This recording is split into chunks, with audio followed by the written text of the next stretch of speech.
السلام عليكم ورحمة الله وبركاته. الحمد لله الذي هدانا لهذا وما كنا لنهتدي لولا أن هدانا الله. اللهم صل على محمد وعلى آل محمد كما صليت على إبراهيم وعلى آل إبراهيم وبارك على محمد وعلى آل محمد كما باركت على إبراهيم وعلى آل إبراهيم إنك حميد مجيد.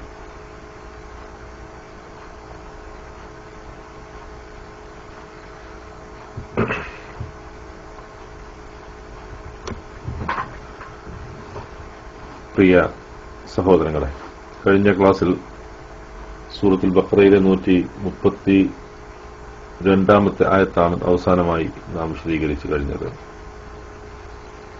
ഇനി 133 മുതലുള്ള വചനങ്ങളാണ് ശ്രദ്ധിക്കാനുള്ളത്.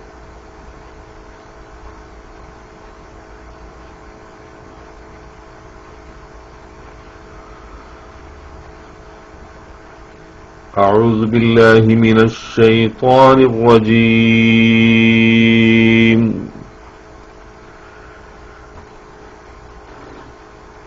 أم كنتم شهداء إذ حضر يعقوب الموت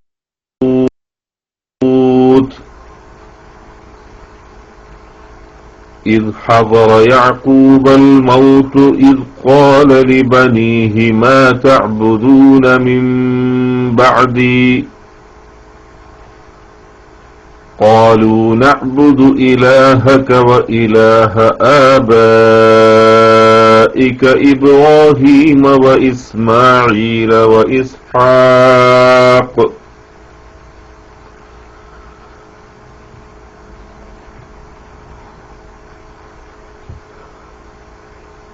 قالوا نعبد إلهك وإله آبائك إبراهيم وإسماعيل وإسحاق إلها واحدا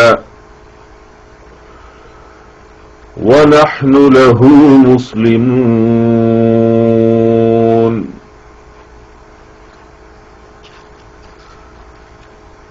تلك أمة قد خلت لها ما كسبت ولكم ما كسبتم ولا تسألون عما كانوا يعملون.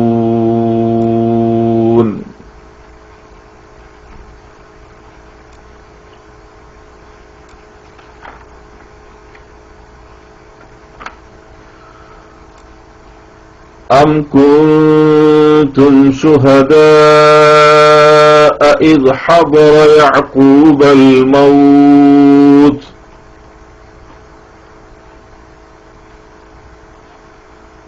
أم كنتم شهداء إذ حضر يعقوب الموت إذ قال لبنيه ما تعبدون من بعدي قالوا نعبد إلهك وإله آبائك إبراهيم وإسماعيل وإسحاق إلها واحدا ونحن له مسلمون.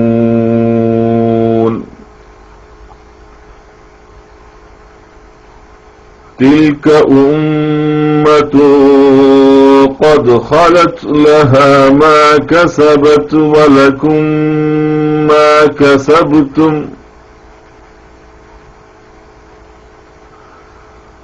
تلك أمة قد خلت لها ما كسبت ولكم ما كسبتم ولا تسألون عما كانوا يعملون.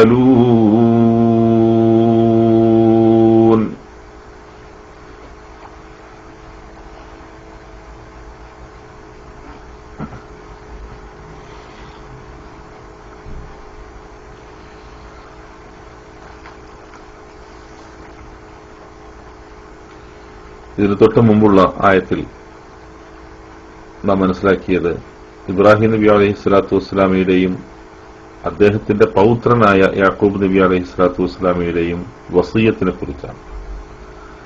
ആ വസീയത്തിൽ രണ്ടുപേരും നൽകിയ വസീയത്തിൽ മക്കളെ വിളിച്ചുകൊണ്ട് അല്ലാഹു സുബ്ഹാനഹു വ തആല തീർച്ചയായും നിങ്ങളെ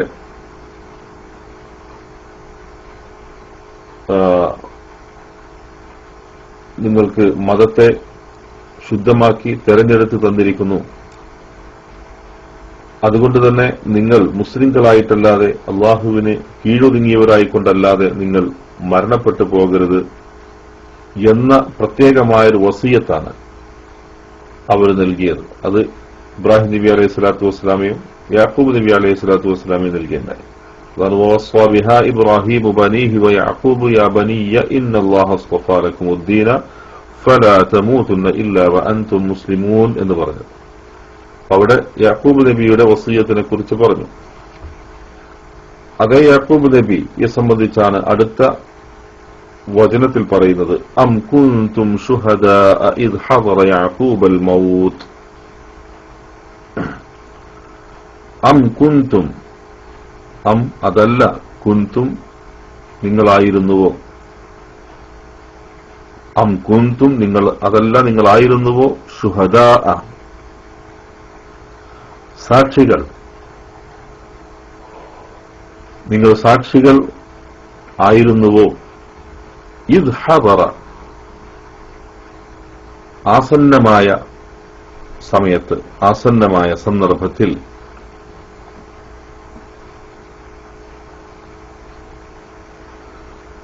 ഇദ് ഹദറ യഅഖൂബൽ മൗത്ത്, യാക്കൂബിന് അൽ മൗത്ത് മരണം, യാക്കൂബ അൽ മൗത്ത്, ഇദ് ഹദറ അൽ മൗത്തു യാക്കൂബ മരണം യാക്കൂബിന് ഹാജരായപ്പോൾ. അം കുൻതും ശുഹദാഅ നിങ്ങൾ അതല്ല നിങ്ങൾ സാക്ഷികൾ അല്ലെങ്കിൽ നിങ്ങൾ സന്നിഹിതരായിരുന്നുവോ, ഇദ് ഹദറ യഅഖൂബൽ മൗത്ത് യാക്കൂബിന് മരണം ആസന്നമായ സന്ദർഭത്തിൽ നിങ്ങൾ സന്നിഹിതരായിരുന്നുവോ.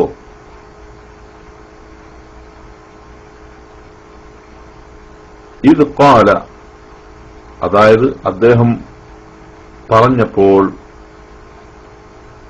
ലിബനീഹി തന്റെ മക്കളോട്, ലിബനീഹി തന്റെ മക്കളോട്, മാ തഅബുദൂന നിങ്ങൾ എന്തിനെ ആരാധിക്കും, നിങ്ങൾ എന്തിനെ ആരാധിക്കും, മാ തഅബുദൂന നിങ്ങൾ എന്തിനെ ആരാധിക്കും, മിൻ ബഅദി എനിക്ക് ശേഷം, എന്റെ ശേഷം നിങ്ങൾ എന്തിനെ ആരാധിക്കും. ഖാലു അവർ പറഞ്ഞു, നഅബുദു ഞങ്ങൾ ആരാധിക്കും, ഇലാഹക നിങ്ങളുടെ ആരാധ്യനെ, നിങ്ങളുടെ ഇലാഹിനെ, നിങ്ങളുടെ ആരാധ്യനെ,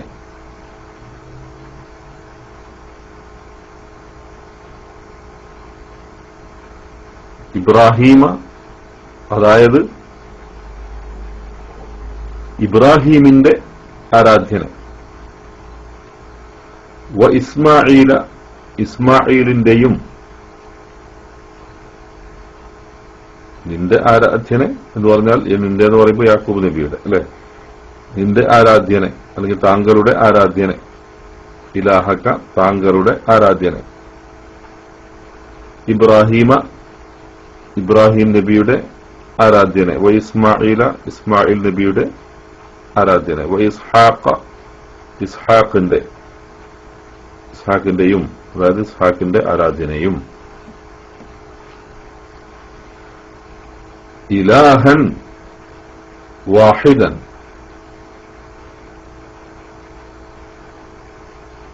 ഒരേ ഒരു ആരാധ്യനെ, ഇലാഹൻ ഒരു ആരാധ്യനെ, വാഹിദൻ ഏകനാണവൻ, ഇലാഹൻ വാഹിദൻ ഒരേ ഒരു ആരാധ്യനെ, വനഹ്നു വനഹ്നു ലഹു, വനഹ്നു ഞങ്ങളാകട്ടെ, ലഹു അവന്, മുസ്ലിമൂൻ മുസ്ലിങ്ങളാകുന്നു, അല്ലെങ്കിൽ കീഴൊതുങ്ങിയവരാകുന്നു. വനഹ്നു ലഹു മുസ്ലിമൂൻ.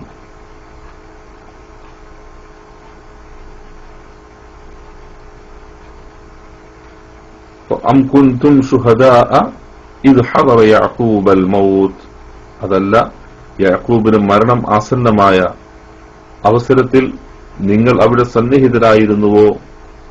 ഇദ് ഖാല ലിബനീഹി മാ തഅബുദൂന മിൻ ബഅദി, അദ്ദേഹം തന്റെ മക്കളോട് നിങ്ങൾ എന്റെ ശേഷം എന്തിനെയാണ് ആരാധിക്കുക എന്ന് പറഞ്ഞപ്പോൾ, ഖാലു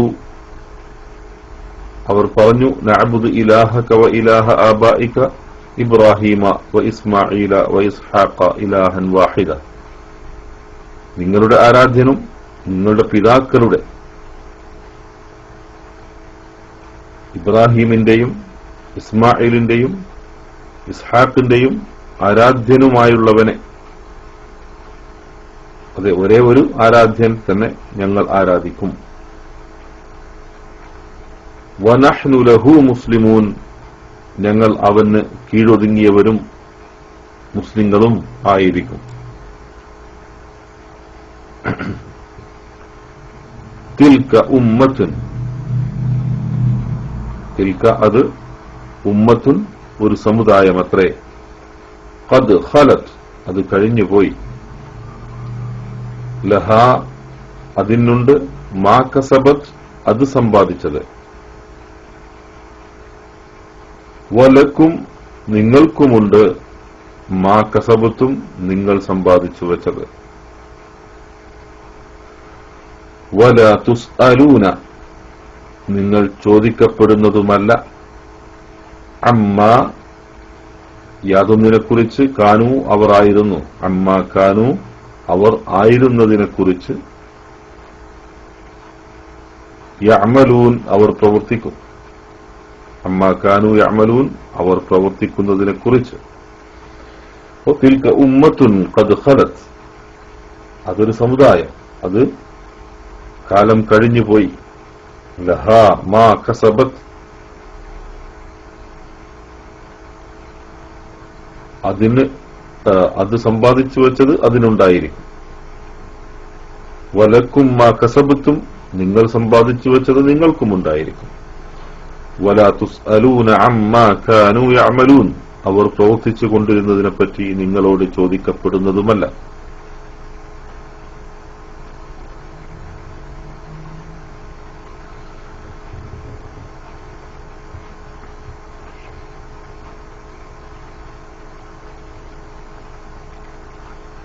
أم كنتم شهداء إذ حضر يعقوب الموت أم كنتم أم همزيانا أم كنتم سكناയ മീമുണ്ട്, സുക്കുനായ മീമ് ശേഷം കാഫാണ്. അം കുൻതും അവിടെ മണിക്കാൻ പാടുള്ളതല്ല. വഅലൈക്കും അസ്സലാം. അം കൂത്തും സുക്കുനായ നൂനാണ്, സുക്കുനായ നൂന് ശേഷം തായാണ്. അപ്പോ കൂത്തും ഇഖ്ഫാഇന്റെ നിയമമാണുള്ളത്, ഇഖ്ഫാഇന്റെ നിയമമാണുള്ളത്. കൂത്തും അം കൂത്തും ശുഹദാ വീണ്ടും സുക്കുനായ മീമുണ്ട്. കൂത്തും ഷുഹദാ അവിടെ മണിക്കാൻ പാടില്ല അല്ലെ. ഷുഹദാ ഇദ് ഹദറ യഅഖൂബ്, ഷുഹദാ മദ് മുത്തസിലാണ്, അല്പം 5 or 6 ഹർക്കത്തിന്റെ ദൈർഘ്യത്തിൽ അത് നീട്ടണം. ഷുഹദാ ഇദ് ഹദറ യഅഖൂബൽ മൗത്ത് ഇദ് ഹദറ إذ حضر يعقوب الموت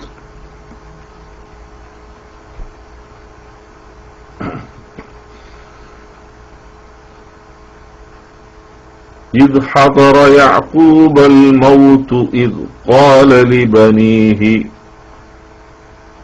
قال لبنيه كذالان إذ حضر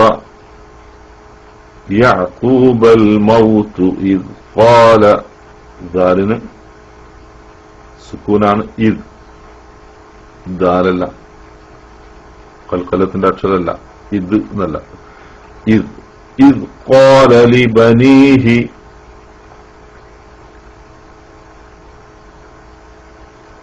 إذ قال لبنيه ما تعبدون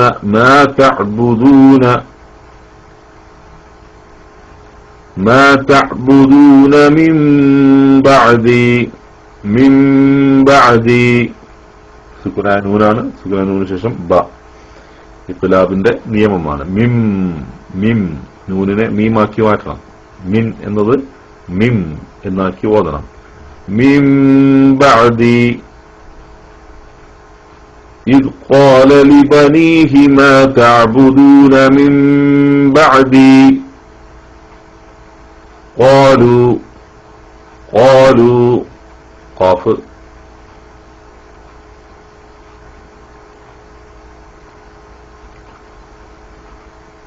قالوا نعبد عين سكونا نعبد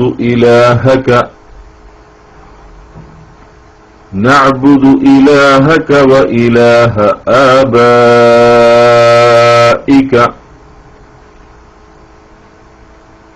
إلهك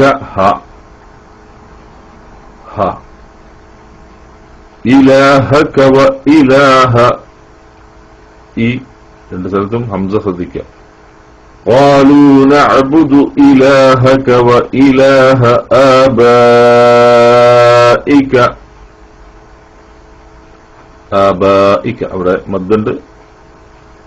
മദ് മുത്തസിലാണ്. നേരത്തെ പറഞ്ഞതുപോലെ ഒരൊറ്റ അക്ഷരത്തിൽ വരുന്ന മദ്, അതായത് അതാണ് മദ് മുത്തസിൽ, ഒരൊറ്റ പദത്തിൽ വരുന്ന മദ്.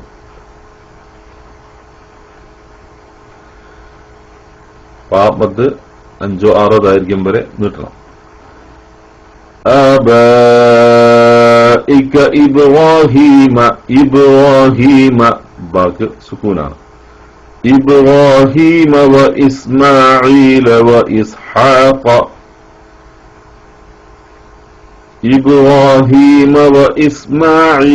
وإسحاق إلها واحدا إسحاق إلها واحدا إلها അവിടെ തൻവീനുണ്ട്. തൻവീന് ശേഷം വാ ആണ്. ആ തൻവീനിനെ വാവിലേക്ക് ചേർക്കണം മണിച്ചുകൊണ്ട്. ഇദ്ഗാം ബിഗുന്നയുടെ നിയമം. ഇലാഹൻ വാഹിദ വനഹ്നു ലഹു മുസ്ലിമൂൻ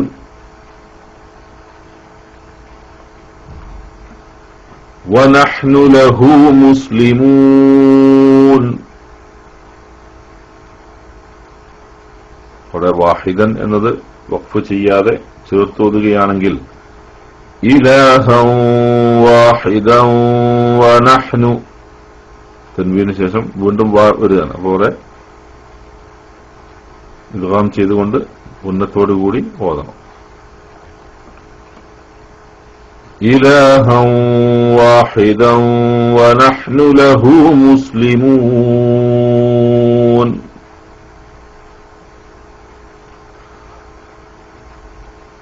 تلك أمة قد خلت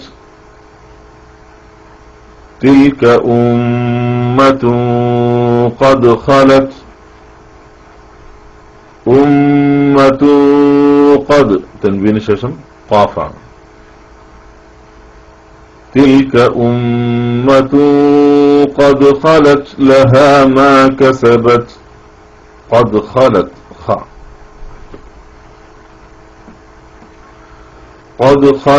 لها ما كسبت ولكم ما كسبتم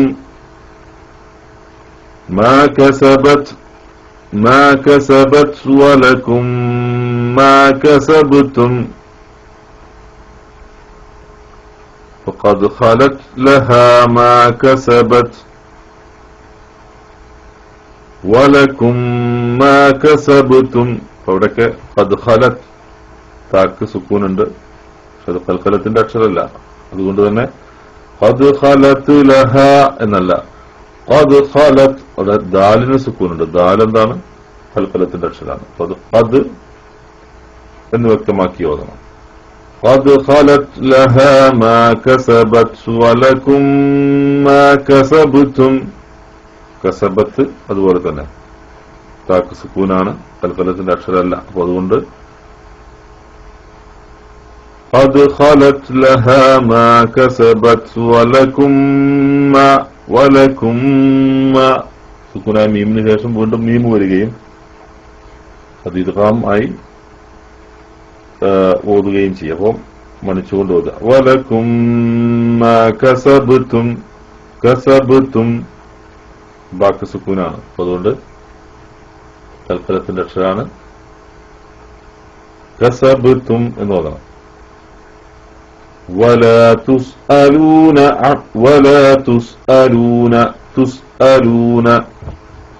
تسأ حمزة ولا تسألون عما عين ശേഷം ഷദ്ദുള്ള മീമാണ്, മണിച്ചുകൊണ്ട് ഓതണം. عما كانوا يعملون.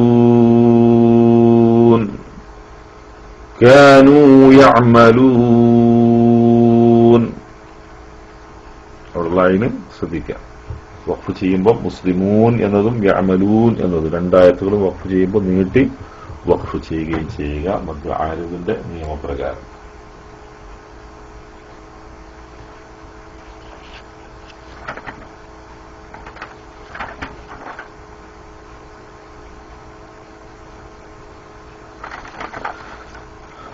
അപ്പോൾ ഇവിടെ യാക്കൂബ് നബി അലൈഹി സ്വലാത്തു വസ്സലാമിയുടെ മരണ സന്ദർഭത്തെക്കുറിച്ചാണ് ഈ ആയത്തിൽ പരാമർശിക്കപ്പെടുന്നത്. ഒരു പ്രവാചകനാണ് യാക്കൂബ് നബി അലൈഹി സ്വലാത്തു വസ്സലാം. 12 മക്കളുള്ള ഒരു പ്രവാചകൻ. അദ്ദേഹത്തിന്റെ മക്കളെ വിളിച്ചുകൊണ്ട് മരണസന്ദർഭത്തിൽ നൽകുന്ന ഉപദേശമാണ്. ആ ഉപദേശം യാക്കൂബ് നബിയെ സംബന്ധിച്ചിടത്തോളം അദ്ദേഹത്തിന്റെ പിതാവ് ഇസ്ഹാഖ്, അദ്ദേഹത്തിന്റെ പിതാവ് ഇബ്രാഹിം, ഈ 2 പ്രവാചകന്മാരുടെയും സന്താന പരമ്പരയിലുള്ള പ്രവാചകനാണല്ലോ യാക്കൂബ് നബി അലൈഹി സ്വലാത്തു വസ്സലാം. ഇവിടെ ഇബ്രാഹിം നബിയുടെ അദ്ദേഹത്തിന്റെ മക്കളോടും അതുപോലെ അദ്ദേഹത്തിന്റെ സന്താന പരമ്പരകളോടുമുണ്ടായിരുന്ന അദ്ദേഹത്തിന്റെ താല്പര്യം, അല്ലെങ്കിൽ ആ തലമുറകൾ അള്ളാഹുവിന്റെ നിയമങ്ങൾക്കനുസരിച്ച് അവർക്ക് ആ നിയമങ്ങൾക്ക് കീഴ്പ്പെട്ടുകൊണ്ട് യഥാർത്ഥ മുസ്ലിങ്ങളായി ജീവിക്കുവാനുണ്ടായിരുന്ന അദ്ദേഹത്തിന്റെ താല്പര്യവും ആഗ്രഹവും നമ്മൾ കഴിഞ്ഞ ആയത്തുകളിൽ പഠിച്ചിട്ടുണ്ട്. അതുകൊണ്ട് തന്നെ വളരെ പൈതൃകമായി ലഭിച്ച അത്തരത്തിലുള്ളൊരു താല്പര്യം തന്നെയാണ് യാക്കൂബ് നബി അലൈഹി സ്വലാത്തു വസ്സലാമിനെ സംബന്ധിച്ചുമുള്ളത്. ഇബ്രാഹിം നബിക്ക് അദ്ദേഹത്തിന്റെ മക്കളോടുണ്ടായിരുന്ന താല്പര്യം, ആഗ്രഹം, അവർ നല്ല നിലക്ക് പോകണം എന്ന ചിന്ത, അതേ ചിന്തയിൽ തന്നെയാണ് യാക്കൂബ് നബി അലൈഹി സ്വലാത്തു വസ്സലാമിയും മക്കളെ വിളിച്ചുകൊണ്ട് അല്ലെങ്കിൽ മക്കളോട് ചില കാര്യങ്ങൾ പറയുന്ന മരണത്തിന്റെ വേളകളിൽ പോലും, മരണത്തിന്റെ പ്രയാസങ്ങൾ അനുഭവിച്ചുകൊണ്ടിരിക്കുന്ന സന്ദർഭങ്ങളിൽ പോലും മറ്റ് ഭൗതികമായ ദുനിയാ കാര്യങ്ങൾ ചർച്ച ചെയ്യുന്നതിന് പകരം മക്കൾ, എന്റെ തലമുറകൾ, അവർ ഒരു കാരണവശാലും നരകത്തിൽ പതിക്കാൻ പാടുള്ളതല്ല, ശാശ്വത നരകശിക്ഷ ലഭ്യമാകുന്ന ശിക്ഷയിൽ നിന്ന്, അവസ്ഥകളിൽ നിന്ന് അവർ മോചിതരാകേണ്ടതുണ്ട് എന്ന ഒരു പിതാവിന് ഏറ്റവും ആദ്യവും പ്രധാനവുമായി ഉണ്ടാവേണ്ടുന്ന ഒരു താൽപര്യമാണ് യഥാർത്ഥത്തിൽ ഇവിടെ അല്ലാഹു സുബ്ഹാനഹു വ തആല യാക്കൂബ് നബി അലൈഹി സ്വലാത്തു വസ്സലാമയുടെ മരണവേളയിൽ അദ്ദേഹത്തിന്റെ ഈ സംസാരത്തിൽ നിന്ന് നമുക്ക് വ്യക്തമാക്കി തരുന്നത്. മക്കളെ വിളിച്ചുകൊണ്ട് ചോദിക്കുകയാണ്. എന്താ ചോദിക്കുന്നത്? മാ തഅബുദൂന മിൻ ബഅദി, എനിക്ക് ശേഷം നിങ്ങൾ എന്തിനെ ആരാധിക്കും? അപ്പോൾ അദ്ദേഹത്തിന്റെ മക്കളുടെ മറുപടി, ഞങ്ങൾ ഇലാഹക്ക, താങ്കളുടെ ആരാധ്യനെ ഞങ്ങൾ ആരാധിക്കും. താങ്കളുടെ ആരാധ്യൻ മാത്രമല്ല, താങ്കളുടെ പിതാക്കളായ ഇബ്രാഹിമിന്റെയും ഇസ്മായിലിന്റെയും ഇസ്ഹാഖിന്റെയും ആ ഇലാഹുകളായി അവരുടെ ഇലാഹ് ആയിട്ടുള്ള ഇലാഹൻ വാഹിദൻ, ഏകനായ ആരാധ്യനെയാണ് ഞങ്ങൾ ആരാധിക്കുക. വ്യത്യസ്തങ്ങളായ ആരാധ്യന്മാരെയല്ല, വിഗ്രഹങ്ങളെയല്ല, ശവകുടീരങ്ങളെയല്ല, വ്യാജദൈവങ്ങളെയുമല്ല, മറിച്ച് എല്ലാം സൃഷ്ടിച്ച് പരിപാലിച്ചു വരുന്ന ഏകനായ ആരാധ്യനെ മാത്രമായിരിക്കും ഞങ്ങൾ ആരാധിക്കുക. വനഹ്നു ലഹു മുസ്ലിമൂൻ, അങ്ങനെ ആരാധനയിൽ ഒതുക്കുകയല്ല ചെയ്യുന്നത്. വനഹ്നു ലഹു മുസ്ലിമൂൻ, അവന്റെ നിയമങ്ങൾക്ക്, അവന്റെ നിർദ്ദേശങ്ങൾക്ക്, അവൻ ജീവിതത്തിൽ എന്തെല്ലാം അനുസരിക്കപ്പെടുവാനും കീഴൊതുങ്ങുവാനും ഞങ്ങളോട് കൽപ്പിച്ചിട്ടുണ്ടോ അതിനെല്ലാം പൂർണ്ണമായും കീഴൊതുങ്ങിയവരായിരിക്കും ഞങ്ങൾ. വനഹ്നു ലഹു മുസ്ലിമൂൻ. ഈ ചരിത്രം അല്ലാഹു സുബ്ഹാനഹു വ തആല മുഹമ്മദ് നബി സല്ലല്ലാഹു അലൈഹി വസല്ലമയുടെ സമുദായത്തിന് പഠിപ്പിച്ചു കൊടുക്കുന്നത് എന്തിനു വേണ്ടിയാണ്? കഥ പറയാനല്ല, കേവലമായ ഒരു ചരിത്ര സംഭവത്തെ എടുത്തുദ്ധരിക്കാനല്ല, മറിച്ച് അല്ലാഹു സുബ്ഹാനഹു വ തആലയെ മാത്രം ആരാധിക്കുക എന്ന മനുഷ്യനെയും ജിന്നുവർഗത്തെയും അല്ലാഹു സുബ്ഹാനഹു വ തആല എന്തിനു വേണ്ടി സൃഷ്ടിച്ചുവോ ആ സൃഷ്ടിപ്പിന്റെ ലക്ഷ്യമായി പറഞ്ഞ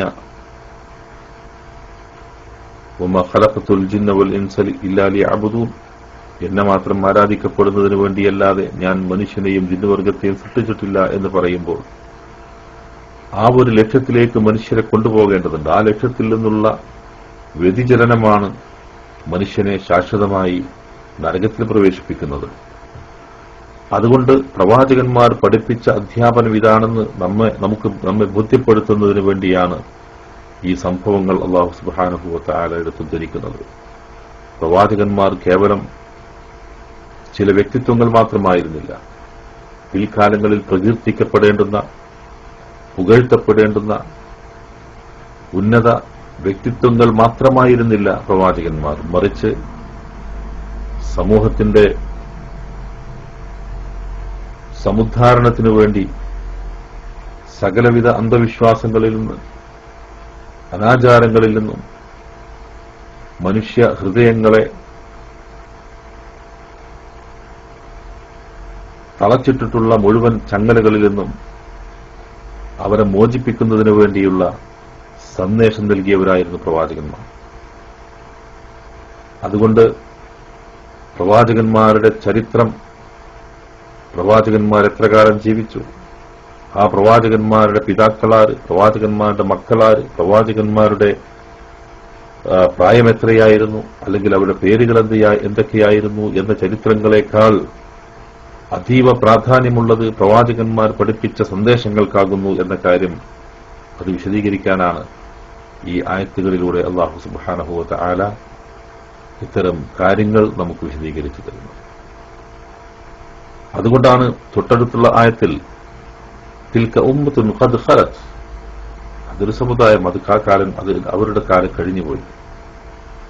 ആ സമുദായത്തിനെ പുകഴ്ത്തിയതുകൊണ്ട് ആ സമുദായത്തിന്റെ സംബന്ധിച്ച് ഓർത്ത് സന്തോഷിച്ചതുകൊണ്ട് പ്രത്യേകിച്ചൊരു കാര്യം നിങ്ങൾക്ക് ലഭിക്കുന്നില്ല. അത് കഴിഞ്ഞുപോയി. ലഹാമാ കസബത്ത്, അവർക്കുള്ളത്, അവർ സമ്പാദിച്ചു വെച്ചത് അത് അവർക്കുണ്ടാകും. വലക്കും മാ കസബത്തും, നിങ്ങൾ സമ്പാദിക്കുന്നത് അതായിരിക്കും നിങ്ങൾക്കുണ്ടാവുക. വലാ തുസ്അലൂന അമ്മാ കാനൂ യഅമലൂൻ, നിങ്ങൾ പ്രവർത്തിക്കുന്നതിനെ കുറിച്ച് അവർ ചോദ്യം ചെയ്യപ്പെടുകയില്ല. അതുപോലെ അവർ പ്രവർത്തിക്കുന്നതിനെ കുറിച്ച് നിങ്ങൾ പ്രവർത്തിക്കുന്നതിനെ കുറിച്ച് അവരും ചോദ്യം ചെയ്യപ്പെടുകയില്ല. ഈ സമുദായത്തിന്റെ ഈ കഥ ഇവിടെ വിവരിച്ചത് അവർ പ്രവർത്തിച്ചതിന്റെ ഏതെങ്കിലും ഒരു ഓഹരി നിങ്ങൾക്ക് നൽകുവാൻ വേണ്ടിയിട്ടല്ല, മറിച്ച് ആ സമുദായം, ആ പ്രവാചകന്മാർ പഠിപ്പിച്ചിരുന്ന കാര്യങ്ങൾ എന്തൊക്കെയായിരുന്നു എന്ന് നിങ്ങൾക്ക് വിശദീകരിച്ചു തരുവാൻ വേണ്ടിയാണ്. പക്ഷേ കാലം കൊണ്ട് ആ സമുദായം തന്നെ ആ ആശയത്തിൽ നിന്ന് വ്യതിചലിക്കുകയുണ്ടായി.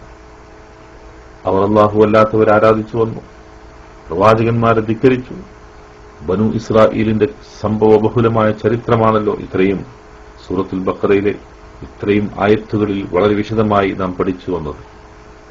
എത്രമാത്രം അല്ലാഹുവിന്റെ പ്രവാചകന്മാർ അവരെ ഉപദേശിച്ചുവോ ആ ഉപദേശങ്ങളിൽ നിന്ന് തെന്നിമാറുവാനാണ് അവർ പരിശ്രമിച്ചത് എന്ന് നമുക്ക് കാണുവാൻ സാധിക്കും. അതുകൊണ്ട് തന്നെ ഈ സംഭവങ്ങളിൽ നിന്ന് നമ്മൾ ഉൾക്കൊള്ളേണ്ടുന്ന പാഠം, എപ്പോഴാണ് മനുഷ്യർക്ക് വ്യതിചലനങ്ങൾ സംഭവിക്കുക, വിശ്വാസപരമായ വ്യതിയാനങ്ങൾ സംഭവിക്കുക എന്നത് നമുക്ക് അറിയില്ല.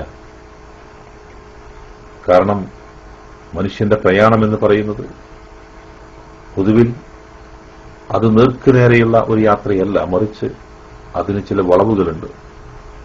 പക്ഷേ ആ വളവുകൾ ചില സന്ദർഭത്തിൽ കണ്ടുപിടിക്കുവാൻ പ്രയാസമാണ്. എവിടെയാണ് വളഞ്ഞു പോകുന്നത്? പലപ്പോഴും വളരെ ദീർഘമായ ഒരു വട്ടം, ആ വട്ടത്തിലുള്ള അതിന്റെ വളവിനെ കണ്ടെത്തുവാൻ ഒരു പക്ഷേ നമുക്ക് സാധിച്ചു കൊള്ളണമെന്നില്ല. പക്ഷേ സഞ്ചരിച്ചു പോകുന്നതും അത് തികച്ചും വളരെ സത്യത്തിന്റെ മാർഗത്തിൽ നിന്ന് വളരെയധികം അകന്നുപോയിക്കൊണ്ടിരിക്കുന്ന ചില വളവിലൂടെയായിരിക്കുമെന്നതാണ്. അതുകൊണ്ടത് സൂക്ഷിക്കണം, മക്കളെ വിളിച്ച് ഉപദേശിക്കണം. മാതാപിതാക്കൾക്ക് മക്കളോട് ബാധ്യതയുണ്ട്. എന്താണ് മരണമാസന്നമാകുന്ന സന്ദർഭത്തിൽ പോലും മക്കളെ വിളിച്ച് ഉപദേശിക്കേണ്ടുന്ന ഉപദേശം? എന്തിനെയാണ് നിങ്ങൾ ആരാധിക്കേണ്ടത്? എന്തിനെ ആരാധിച്ചുകൂടാ? അള്ളാഹുവിന് മാത്രം നൽകേണ്ടുന്ന ആരാധനയെ സംബന്ധിച്ച്, ഇബാദത്തിനെ സംബന്ധിച്ച്, ദുആഇനെ സംബന്ധിച്ച് അവരെ ബോധ്യപ്പെടുത്തേണ്ടതുണ്ട്. കാരണം അതിൽ നിന്ന് മാറി ആ വിശ്വാസത്തിൽ നിന്ന് പിഴച്ചു പോയാൽ അവൻ ശാശ്വതമായി നരകത്തിലായിരിക്കും. ഒരു പിതാവിന് മക്കൾക്ക് നൽകാവുന്നതിൽ വെച്ച് ഏറ്റവും വലിയ സമ്മാനം താൻ ഉപേക്ഷിച്ചു പോകുന്ന മരണാനന്തര സ്വത്തുക്കളോ അതല്ലെങ്കിൽ താൻ അതുവരെയും അവർക്ക് നൽകിയിരുന്ന ഭൗതികമായ സ്നേഹപ്രകടനങ്ങളോ ഒന്നുമല്ല. ഒരു പിതാവ് മരണപ്പെട്ടു പോകുമ്പോൾ തന്റെ പിതാവ് തനിക്ക് എന്തുമാത്രം ഭൗതിക വിഭവങ്ങൾ നൽകി എന്ന് പറഞ്ഞുകൊണ്ട്, എന്തുമാത്രം സ്നേഹവും സന്തോഷവും എനിക്ക് നൽകി എന്ന് പറഞ്ഞുകൊണ്ട് സന്തോഷിക്കുന്ന പുത്രന്മാർ, പുത്രിമാർ, ആ മക്കൾ ആ നിലക്ക് സന്തോഷിച്ചേക്കാം. പക്ഷേ ശാശ്വതമായി മനുഷ്യനുണ്ടാകുന്ന സന്തോഷം നാളെ പരലോകത്ത് കടന്നു ചെല്ലുമ്പോൾ എന്റെ പിതാവ് എനിക്ക് ഉപദേശിച്ചു തന്നില്ലല്ലോ, എന്റെ മാതാവ് എനിക്ക് പറഞ്ഞു തന്നില്ലല്ലോ എന്ന് വിലപിക്കുന്ന അവസ്ഥയായിരിക്കും മക്കൾക്കുണ്ടാവുക.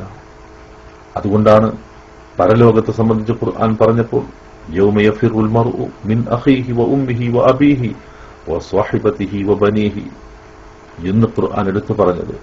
തീർച്ചയായും അവിടെ മനുഷ്യൻ ഓടിപ്പോവുകയാണ്. അവിടെ പിതാവിനെ കാത്തു നിൽക്കുന്നില്ല, സഹോദരനെ കാത്തു നിൽക്കുന്നില്ല, മാതാവിനെ കാത്തു നിൽക്കുന്നില്ല, സ്വന്തം ഇണയെ കാത്തിരിക്കുന്നില്ല.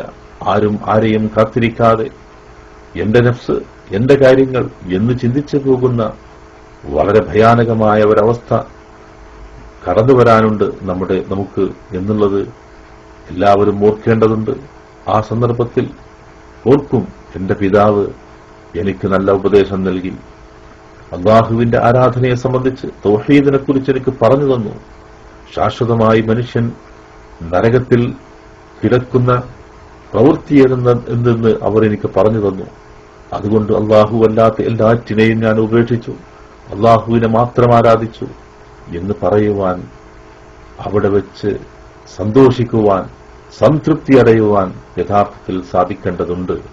അതുകൊണ്ടാണ് ഈ സംഭവം നമുക്ക് പറഞ്ഞു തരുന്നത്. മാതാക്കളെ, പിതാക്കളെ, മക്കളെ, എല്ലാവരും ഓർക്കുക, നാളെ പരലോകത്ത് കടന്നുവരുന്ന സന്ദർഭത്തിൽ ഈ സന്ദേശം ലഭ്യമായിട്ടില്ല എന്ന് പറഞ്ഞ് രക്ഷപ്പെടുവാൻ ആർക്കും സാധിക്കുകയില്ല. അതുകൊണ്ട് തന്നെ തീർച്ചയായും ഈ സംഭവങ്ങളെ സംബന്ധിച്ച്, ഈ ചരിത്രത്തെ സംബന്ധിച്ച് നമ്മുടെ ജീവിതത്തിൽ മാറ്റങ്ങളുണ്ടാകുന്ന വിധത്തിലേക്ക് അതിനെ പരിവർത്തിപ്പിക്കുവാൻ ഇത്തരം ആയത്തുകൾക്ക് സാധിക്കേണ്ടതുണ്ട്.